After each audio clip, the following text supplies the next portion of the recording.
ஓம் cream cream cream ஹூம் ஹூம் ஹ்ரீம் ஹ்ரீம் தக்ஷிண காளிகே cream cream cream ஹூம் ஹூம் ஹ்ரீம் cream ஸ்வாஹா.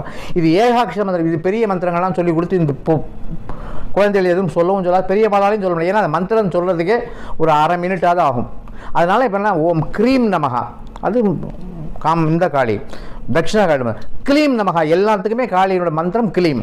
இந்த 2 மந்திரத்தை சொன்னாலே போதும், எல்லாமே காளியோட அவ்வளோ மந்திரத்தையும் சொன்ன பெருமை கிடைச்சிடும். கிளீம் நமகா, க்ரீம் நமகா, க்ளீம் நமகா, க்ரீம் நமகா. இந்த மந்திரம் திருப்பி திருப்பி சொன்னாலே போதும், மிகப்பெரிய ஒரு சௌக்கியத்தையும் சந்தோஷத்தையும் கொடுக்கக்கூடிய மகாமந்திரம் அது.